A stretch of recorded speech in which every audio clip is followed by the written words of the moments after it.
Here are more things my students said this week that I found mildly amusing. Part 11. We had our semester exam today, and yesterday we had a Jeopardy-style review, and the question was, this 1794 uprising tested Washington's leadership and the power of the federal government. And a kid said, the War of 1812. I said, are you for real right now? And they said, sorry, what is the War of 1812? I don't know why, but I was talking with a coworker about the cult in Waco, and then a student said, isn't that the Alamo? And I said, what? And they said, isn't that where the people drank all the Kool-Aid?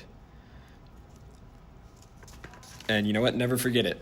One of my students goes by a shortened version of his name, and another student asked him why that was his name, and he goes, I didn't choose my name. And then this previous student goes, well, obviously you can't choose your own name as a baby, otherwise you'd be named Goo Goo Gaga.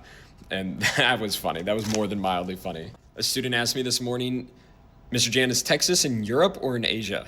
And I kept assuming I was hearing one of those three places incorrect. And I made him repeat himself like 4 times before I said, brother, we're in Texas. Texas is in North America. And then he went, oh, okay, you're right. And then just walked off. Lastly, right before the end of the day, after we had been testing, I had a group of boys ask me if they could go to the gym. I said, no.